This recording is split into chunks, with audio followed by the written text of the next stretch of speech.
What's going on, my Mountaineer faithful? I'm Eugene Napoleon, as you know, and this is my show, Relatively Sports with Eugene Napoleon. Boy, do I have a great one today. If you are of any age and you watched West Virginia football at any point in time, especially during the 80s and 90s, you're going to remember this name. Pat Randolph, one of the greatest running backs to ever be recruited at the state of Pennsylvania, decided to come to WVU, and I have him now as a guest on my show. What up, Pat? What's going on? How you doing, man? Man, listen, I'll say it again. I'm blessed now because I have you on my show, my guy. Well, thanks for having me. I appreciate it. I really Not a do. problem. Not a problem. First off, how are you? Doing well, doing well. I can't complain. Somebody's life somewhere is worse than mine, so I won't complain. I know that's right. Family well? Everybody's great. Yeah, thank you. Everybody's doing good. Good, Doing real good, well. good. Yeah. Listen, I know I started by saying, and I'm gonna take you back down memory lane if you don't mind. No, let's go. That's all. That's all we got. Memories. Let's go. So, coming out of high school, one of the most sought after backs coming out of PA. Do you remember your top five? Yeah, I do actually. I think that was an interesting. Trying to get down to five was the problem, but I visited Syracuse. I visited Pitt. I visited North Carolina. I visited Georgia, along with Right, West Virginia. right. So, What was the deciding factor on WVU? well, I it sounds cliche because I think everybody says the same thing, but just being in Morgantown for those couple days, the comfortability, it just felt right. It just, it just felt really good. Everybody was very nice. My parents absolutely loved it. Um, the coaches, I can't say enough about them and how they treated us and all that, but it just felt like home. Everybody was great. It's a good time. It was a very thorough visit. I don't think we left any stone unturned. So that's very comfortable. That's the best I can put it, and it's kind of simple actually. No, no, absolutely. Recruiting now, as we both know, is so different than what it was back then. Yeah. And here's an interesting question. So it's kind of funny. It's an ironic question, but it definitely speaks to what's going on now. NILs. Could you Mhm. imagine how much money you would have made on your NIL deals back then? Well, I would like to think that I would have done okay. I'm sure, back then, the money wouldn't have been as big as it is now, but I would like to think several of my Mountaineer teammates would have done well because I played with some good ones, including yourself and Major Harris, and I played with some really good guys, Brian Joswiak and Jeff Hosteller. I could go on and on. So Right. I'd like to think that we all would have done very well. I look at this thing now, and when I think of yourself, and I know the thing that's so important about this particular interview, I'm a historian, and I like to go back to history because me transferring to WVU and coming in with AB and everything and meeting you for the first time, we knew how good you were because obviously when you're a top back, I don't care what part of the country you're coming from, people respect that. And I had a huge respect for what you accomplished in high school, how you were recruited, because we were recruited the same way. But at the end of the day, we both chose WVU for pretty much the same reasons, Yep. which is interesting. You know what I mean? So it speaks volumes to how what an awesome university in that particular coaching staff at that particular period of time, how it was for all of us. Mhm. So I know how important that is. And that's why these kind of interviews are important because we get a chance to walk back down memory lane and kind of kick the tires a little bit, if you will. Absolutely. Give me some of your fondest memories playing at WVUP. Yeah, I can't, man. There's, I don't even know where to start with that question. That's, um, from day one, just the way I think. Um, I came from a successful high school program where my high school coach, you know, he knew how to win. He knew how to keep a program together. He knew how to, what direction everybody needed to go. And from day one, that's what Coach Nealon preached. And my freshman class teammates, it was a bunch of us, 42 of us that came in there. I do remember that. But if you weren't on the same page as the majority of the team was, you weren't around very long. So that was the unity, team, family type thing was the thing that jumped out to me as I look back. I've been coaching for 30 plus years, so as I look back on some things, man, that was the start of it. But the other thing, memory wise, I learned as a player and now, as a coach, it's paying attention to details, taking care of the little things. I can't tell you if I had a nickel for every time I heard the coaches and Coach Nealon say you got to take care of little things, I'd be a millionaire. I wouldn't need NIL. I would be a millionaire. So uh, those those memories helped mold me. But going back to, I remember the first game I got in there at Mountain Airfield. Crazy, I couldn't even hear myself think. Um, I'll never forget that feeling. Of course, the Penn State game. Um, just being around to watch some of our guys on defense, Freddie Smalls and Tim Age and those guys play football. Just watching those guys as that's a memory. Wayne Brown, Rich Hollins. I could go on forever. Of course, I played a year with Major Harris, and yeah, you were front row and center to watch him. Being on the field with him and saying, and then you guys, you and AB coming in, and I followed you guys. You guys were behind me, but I followed you guys because when I was in high school, I would see the different articles and different stats and different publications and your name and AB's name. I would see all that stuff, so I knew how good you guys were too. But you guys coming in, man, we were just all wanting the same thing. We were all wanting the same thing. I guess being fortunate and blessed to have great teammates and a great running back room. Guys like Chris Pecan, you guys, and John Hollifield, and I mean Eddie Hill, man, Eddie Hill, he the team barber. Eddie Yes. Yeah. Hill. So Look, you wouldn't those need him now, but right. I put him out of business. right. so, so, but you talk about those memories, friendships, relationships, teammateships, all that kind of stuff. Man, there's just too many to remember, Gene. Football wise, every time you step on the field is a memory. I can remember just about every carry. I can just about remember every hit. I Right. can remember, playing Penn State, my freshman year, and that was a heartbreaker we lost. But hell, I couldn't walk for a week. I was so sore. But yeah, it's hard to put one or two memories up there without mentioning a bunch of others. Right. So I'm blessed, fortunate. I wouldn't change a thing. I wouldn't change a thing. Maybe a few more wins and things like that, but it wouldn't change a thing. Wow. And you know what's so cool about that, because it actually segues into my next question about Mhm. becoming a collegiate coach Yeah. at WVU and watching. I can't speak enough. As I get the older I get, the more appreciation I have for Don Nealon, Mhm. not only just as a coach, but as a man, as a human being. Absolutely. And it's something about what he brought to the table along with the staff, because you know him being a leader, he went out and he got other coaches that thought just like he did, or he wouldn't have hired him. So there was a moral code that he had in place. Absolutely. So now with you coaching, do you take or use any of the things that you kind of got from Coach Neal and that staff in your repertoire now, and your as coaching philosophy? Yeah, there's no doubt about that. My foundation, you know, my foundation is built on what I learned as a player under Coach Neal and in the West Virginia program. It's and again, it goes back to the little things, being on time, being prepared, and paying attention to detail. All those things you preach every single day, and you would be surprised and amazed at, or maybe not, but Kids today, they see big picture, but how do you get there?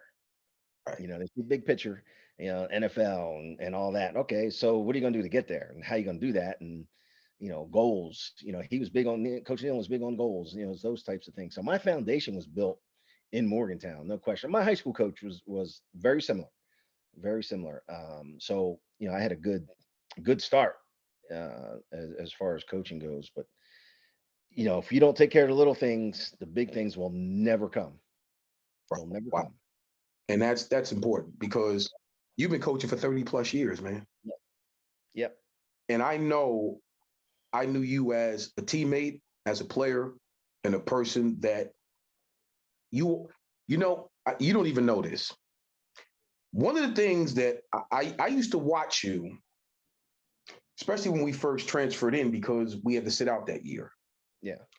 And if there's ever a thing about a pro teaching another pro or a rookie coming in, and you kind of learn from the people ahead of you Mhm. how to conduct your business. Right. And you were meticulous about that.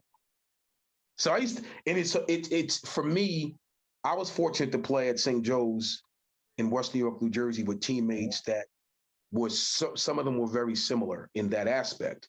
So when you get to college and you understand, now that's if you're going to mentor or watch anybody, you need to watch that guy. So I have to give you your props because you, John Hollifield, listen, tremendous leaders. And I would like to think that you coaching now, I'm sure that's something that you really put a stake in even when you recruit. I'm sure you kind of recruit guys that understand that, or at least you hope they understand the importance of leadership, that type of maturity, coming in and being respectful of the game, being a true student athlete. When it comes to recruiting, are those some of the things that you look at as well as sure attributes when you're looking at a potential student athlete?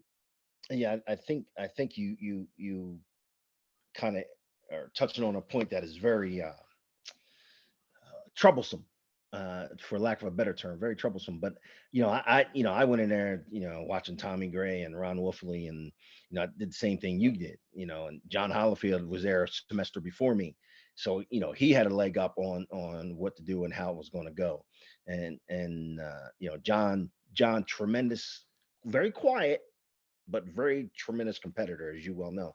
But today, you know, uh, recruiting kids again, it's you got all the Nike camps, you got Under Armour camps, you got this camp, you got that camp. You get kids are competing against other kids across the country to see where they fit in, and it's hard to get them to understand. You need to take a step back and slow down and understand the process. Okay, now everybody talks about a process. Okay, but the process I'm talking about is you know you got to have yourself in great physical shape. Okay, because the game, Gene, today, as well as I do, it's bigger, faster, stronger than when we played. Okay, Right. so and kids are bigger, faster, and stronger, but you got to continue that. But the biggest part of today's game for kids is the mental part Right. and your mental maturity and growth. uh, Kids are on different levels from 1 to 1,000. You can find a kid at number one, you can find a kid at number 57, you can find a kid at number 63 or 663. But trying to get them to understand the process, you have to know what you're doing, you have to know what's going on, you have to be able to think on your feet. The games are quick, with RPOs, you got two or three different plays called, kids don't understand that. They just, I want the ball or I want to hit somebody because I'm going to the NFL. Well, yeah, okay. But mentally, how can you handle that? That's the biggest thing is getting the mental part of kids today to understand that it's okay to get redshirted. It's okay, you know, not to get the start, but you're getting your carries. Okay, now everybody wants to be a starter. I get it. I get it. But at the same time, you got to believe in the process. You got to believe in what your coaches are telling you. You got to believe in what your parents are telling you. You know, some parents are telling you, man, you should be getting the ball. You should be going to the NFL next year. Okay, well, that makes our job a lot harder. It really does. It makes our job a lot harder. And you've had to change with the times. I would like to think, Coach Nealon in today's game, he would have had to have changed his philosophy a little bit. A Yeah. little bit. There's a little bit of coddling that goes on. Right. Uh, there's a little bit of, you know, babysitting, if you will. But mentally speaking, I was never big on sports psychology, but I think Right. every program should have one, maybe two. And I think every freshman should have a semester of sports psychology. Uh, it's just things aren't, everybody's not, Ezekiel Elliott or everybody's not those guys. A lot of guys have to work at it. So mentally is where you have to train your players in today's game. And Gene, the biggest thing is it's people don't realize when we played, we didn't have 20-hour a week rule. Now you can only be with your athletes 20 hours a week, and that includes the 3.5 hours on game day now. Okay. Right. So when we were there, it was 7.5 hours a day. It was 7.5 hours a day. You went in the mornings between classes and lunchtime if you had to. That's right. We, you have to coach faster, you have to coach smarter, you have to coach faster, and you don't have as much time to do that. So the mental prep is makes it that much more difficult. Wow. So 20 hours a week is, man. If we had 20 hours a week, we all probably would have been in jail. We would have had so much free time. So, Exactly.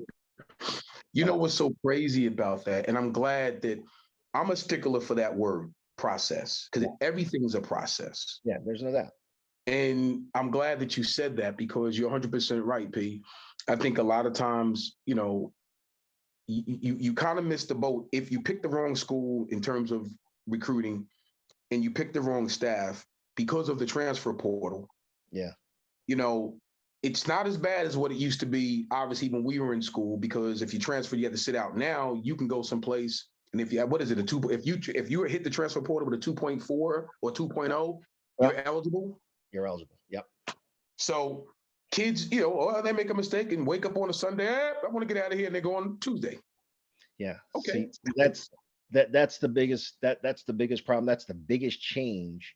And I used to love, as a coach, I used to love recruiting. I used to love getting out there. I used to love going to the homes. I used to love going to the schools. I used to love going to the games, basketball games, wrestling matches. I used to love all that. And you have to split that time up that you used to have with your recruiting, because you now have to re-recruit your own players. Yeah. Okay. Your own players that you're coaching and you have coached for the last year, 2 years, maybe 3 years, you have to re-recruit them to keep them in the program. Okay. I was at Delaware State and I had a really, really, really good freshman wide receiver. And I'm looking at this kid. Somebody missed a boat on him because he should have been in Power Five school. Okay. No less than a group of five school, but I think he could have played big time. I was like, I'm going to coach the shit out of this kid. Excuse my language. I'm going to coach the heck out of this kid, and he's going to go. He's going to go to LSU. He's going to go to Notre Dame. He's going to go to North Carolina. So that is the biggest thing that I don't like, and it's very frustrating and discouraging because you got to recruit your own kids. Sometimes some programs are just recruiting the portal and their own kids. There's a lot of high school kids out there that are slipping through the cracks. Yep. And it's a shame because their opportunities have to come someplace else or Someplace some else. other way, some other way. So, yeah, that's the biggest change and biggest, I don't know. For me, it's kind of disappointing, I guess, because I enjoyed the recruiting process and young impressionable minds that a lot of kids are young and impressionable.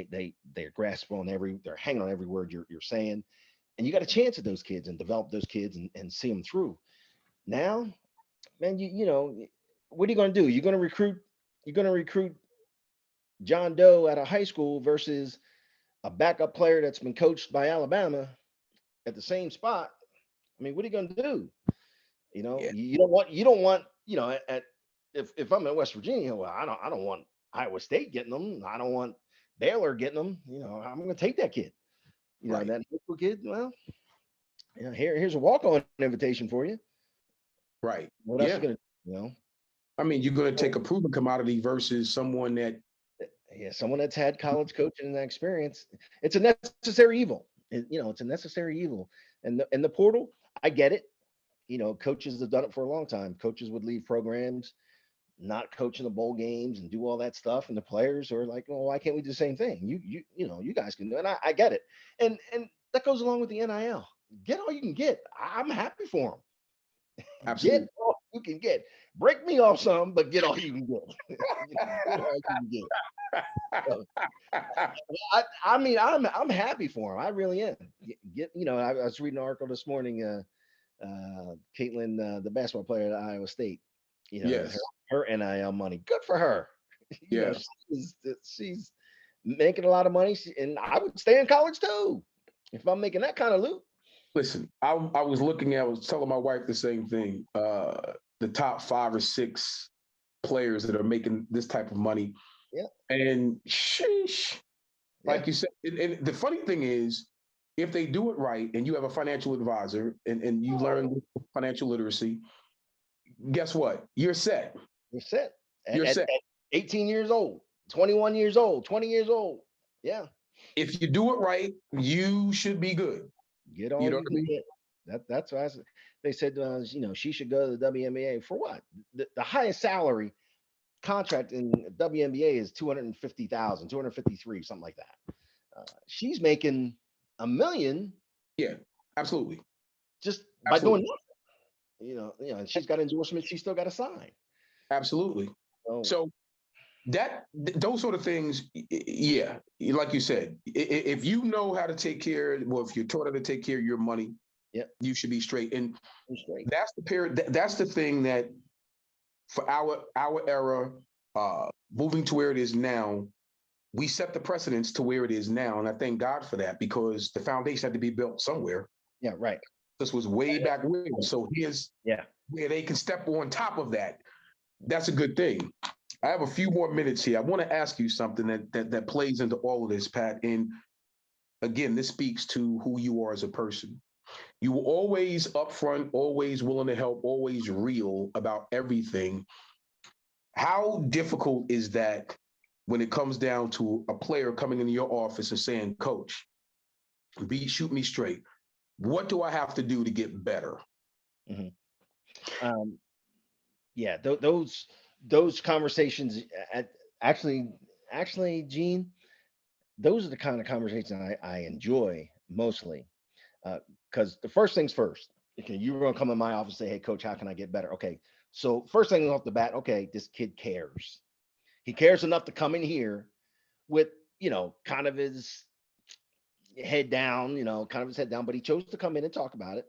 But this goes to the process. Okay, so I'm going to tell you, you need to do A, B, and C. Okay, then we need to do A, B, and C, or C, D, and F, rather. We need to get that straight. Now, how are we going to do that? Okay, so we make sure we talk to the academic people. We're going to make sure we talk to the strength and conditioning people, and then you're going to do your part. Right. Okay, it might be extra film time, it might be extra weight room time, it might be extra classroom time, whatever it is. Okay, but all that stuff, it might be extra community service time. It might be all that included. Okay, Right. so those conversations I never shied away from because you asked, now I get to tell you. Right. Okay, in a one-on-one setting where I'm not embarrassing you. Hey, you can, we're both grown men. You can say what you need to say. I'm gonna respect you. I might not agree, and you might not agree what I'm gonna say to you, but I respect the fact that you were man enough to come in here and sit and talk with me. So I got to appreciate that, and I love that because they've taken a step toward maturity. They Right. came in now instead of walking around moping, being a locker room lawyer, and all that kind of stuff. So those conversations, Gene, I kind of enjoyed those conversations. They're more, you get more out of those one-on-ones. You know, hey coach, I'm pissed off at you because you didn't give me. No, I didn't. It's not like that at all. Bottom line is, I want to win. I want to play the best player. Okay. The other thing is you got to understand is, and as well as I do, I would be doing a disservice to that kid and his parents when I recruit him if I'm not talking once, twice a week to you about your academics. Okay. And Absolutely. that's, regardless of NIL money, regardless of if you have an opportunity in the league or you're going to get a chance to go to the combine or whatever, you still got to get that piece of paper.